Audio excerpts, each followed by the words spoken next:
ሰላም እንዴት ናችሁ? በያላችሁበት ሁሉ ነገር ሰላም ነው። አሸይና እንዲያላችሁ ሙኝላችኋለሁ። በስቲስ ጉንዱሉ ወዳች ላይክ እና ሼር ያደርጋችሁ ሀሳቦቻችሁ ለብዙዎች አካፍሉም። ለዚህን ኮልቪ አመሰግናችኋለሁ። ሀሳቡ ሲሞቻችሁ 3000 ላይክ እንድትገጩን በትትና አጎብዛችኋለሁ። ዛሬ ሚዛናችን ዘላችሁ የመጣ ነው ሶበር ዜና የኢራኑ ፓርላማ አፈ ጉባኤ መሐመድ ጋሊባፍ የተናገሩትን እጅግ በጣም አስደናቂ ንግግር ነው። መሐመድ ጋሊባፍ እንደምታውቁት እንግዲህ ብዙ ጊዜ ንግግሮቻቸው በጣም ብስለት የተሞላባቸውና ጥበብ ያላቸው ናቸው።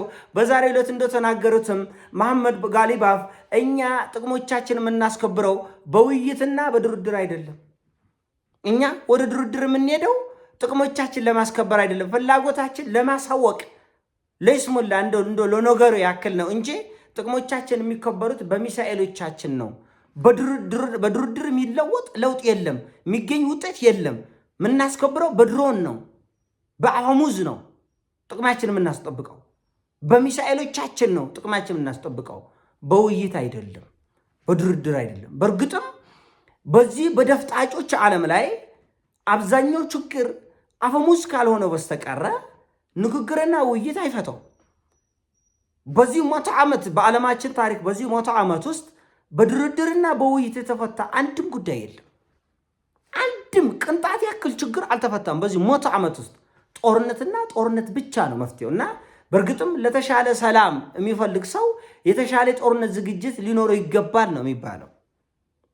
ለዚህም ነው አገሮች በሙሉ ከበጀታቸው ላይ በቢሊዮን በመቶ ቢሊዮን በትሪሊየን አሜሪካ እንግዲህ ወደ 1 ትሪሊየን ነው የምትመድበው፣ ሌሎቹ በቢሊዮን ነው የሚመድቡት። እና ይሄ ቢሊዮን የሚያገለግለው መድፍ ለመግዛት፣ መድፍ ለመስራት፣ ጀቶች ለመግዛት፣ ታንክ ለመስራት፣ ፈንጅ ለመስራት፣ ቦምብ ለመስራት ለወንድና ዓለም ይሄን ሁሉ በትሪሊየን የሚቆጠር ዶላር ለእልቂት የሚጠቀመው ካልክ የተሻለ ሰላም ፍለጋ ነው። የተሻለ ደህንነት ራሱን ለማስጠበቅ ፈልጎ ነው። የኢራንን ፍላጎት ከኢራን በተሻለ ሁኔታ አሜሪካ ታውቀዋለች። ውይይት ላይ አንድ ቅንጣት ያክል አዲስ ሀሳብ ያለ ኢራኖቹ የኒኩለር የጦር መሳሪያ እንደማይፈልጉ አሜሪካኖቹ ጠንቅቀው ያውቃሉ። ድርድር፣ ውይይት ምናምን የሚሉት ወከባ ነው፣ ለማጭበርበር ነው እንጂ ኢራን የኒኩለር የጦር መሳሪያ እንደማትፈልግ እስራኤልም ሆነ አሜሪካ ያውቁታል። በተግባርም አሳይታለች። ከ11,000 ኪሎ ግራም በላይ ዩራኒየም ተላልፎ ለሌላ አገር እንዲሰጥ ያደረገችው ኢራን ነች። ይቅርብኝ አልፈልግም እንደማትፈልግ እኮ ኦባማ አውቆ ነው ተፈራርመው ማዕቀብ ተነስተላት ኢራን የተሻለ መንገድ መያዝ ስትጀምር ነው አይሆንም ብሎ ትራምፕ የሰረዘው። ኢራን የትኛውንም አገር ለመደፍጠት ፈልጋ አታውቅም። ከማንም አገር ለምሳሌ እስራኤል ከሊባኖስም ከፍልስጤምም ከየመንም ከሶሪያም ዙሪያ ካሉ አገሮች ጋር ተዋግታለች። አሜሪካ ከአፍጋኒስታንም ከሊቢያም ከሶሪያም ከኢራቅም ከቪየትናምም ከሁሉ አሜሪካ ተዋግታለች። ኢራን ግን አልተዋጋችም። የኒኩለር የጦር መሳሪያ በምድራችን ላይ ያላትና የተጠቀመችው አሜሪካ ብቻ ነች። ሌሎቹ ሰርተው በየዋሻ ዝም ብሎ አስቀምጠውታል እንጂ አንድም ሀገር ከአሜሪካ በስተቀር በዓለም ላይ የኒኩለር የጦር መሳሪያ የተጠቀመ አንድም ሀገር የለም።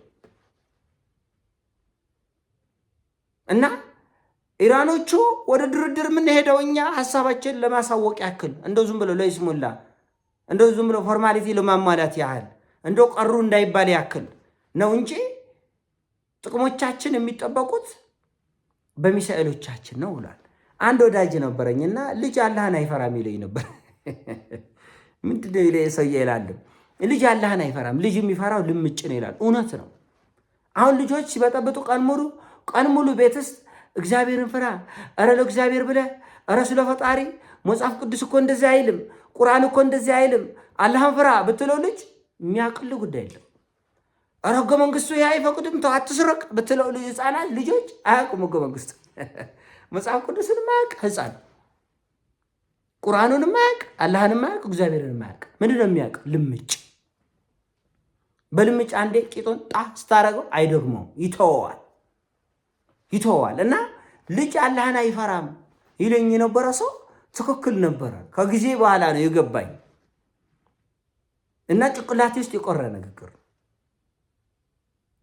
እነዚህ ሰዎች፣ እነዚህ ጉልቤዎች፣ የምድር ዶፍጣጮች ኧረ እግዚአብሔርን ብለህ አትውረረኝ፣ ኧረ ለአላህ ብለህ አትውረረኝ ብትለው አይሰማህም። እንደ ሰሜን ኮሪያ የሚያዘውን ስትይዝ ግን ወደ ልቡ ይመለሳል፣ አርፎ ይቀመጣል፣ አይነካም። ወደ አንተ ዞር አይፈሳም እንኳን ሚሳኤል ይተኩስ። እንደ ራሽያ እንደ ፓኪስታንን ማን ይነካል? ህንድን ማን ይነካል? ራሽያን ማን ይነካል? ቻይናን ማን ይነካል? አየህ። ስለዚህ ከደፍጣጮች ጋር ከሆነ ንግግርህ ችግርን የሚፈታ አፈሙዝ ነው ወዳጄ። አፍሪካ እንዲህ እየተረገጠች የምትኖርበት ምክንያት ድኩማናችንን ወይ አእምሯችን ወይ መሳሪያችን አልተጠቀምንም፣ ወይ ኢኮኖሚያዊ አቅማችን ወይ የተፈጥሮ ጸጋችን አልተጠቀምንም። መሐመድ ጋሊባፍ ያሉት ይህንን ነው። በውይይት የምናሳካው ጥቅማ ጥቅም የለም። በውይይት የምናስጠብቀው ክብርና ጥቅም የለም። በአፈሙዝ ብቻ ነው፣ በሚሳኤል ብቻ ነው የሚሳካው። ድርድሩ የሚሳካው በድሮን ሲታጀብ ድርድሩ የሚሳካው በድሮን ሲታጀብ ነው፣ በሚሳኤል ሲታጀብ ነው። እውነታውም ይሄ ነው። ራሽያ የኒኩሌር የጦር መሳሪያ ባይኖራትና ይህን ያክል ጡንቻ ባታፈረጥም ኑሮ አውሮፓ አሁን ዞክተ እጅግሩን ሰብስበው አይቀመጥም። በምንም መልኩ አውሮፓ ይሄን አያደርግም። እርግጡን እኮ ነው መነግር ያለት፣ እንቅጫን እኮ ነው መነግር ያለት ወዳጅ።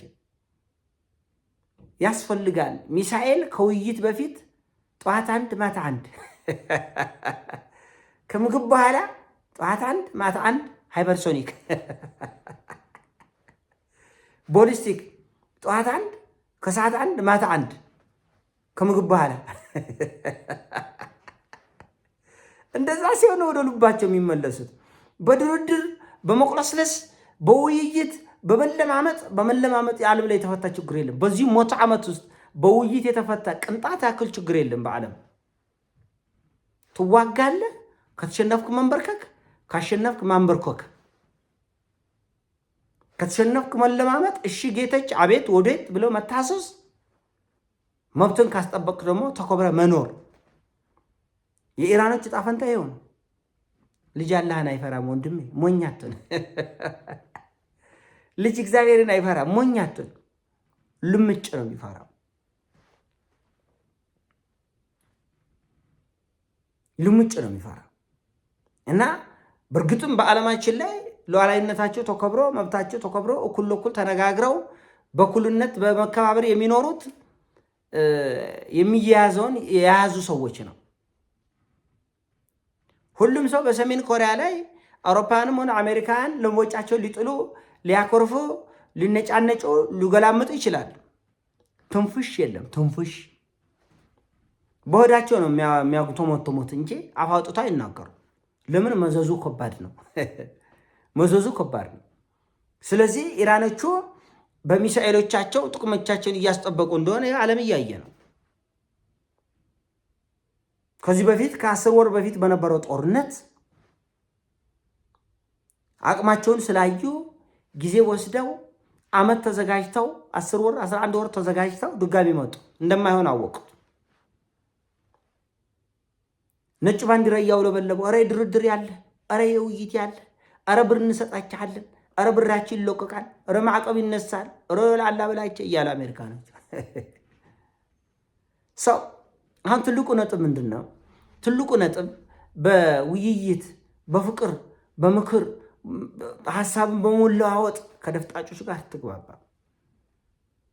አያውቁትም። ራሱ ሀሳብ ውይይት ንግግር ትርጉምንም አያውቁትም።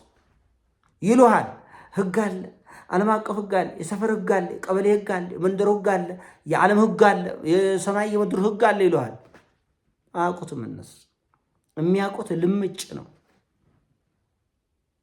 የሚያውቁት በሚገባቸው ቋንቋ ስታናግራቸው በአንድ ይጎልጥላቸው ሁሉም ነገር፣ ሁሉም የሰማይም የምድሩም ሚስጥር ይጎልጥላቸዋል። እንደዛ ለማለት ነው እንዲህ ይላሉ።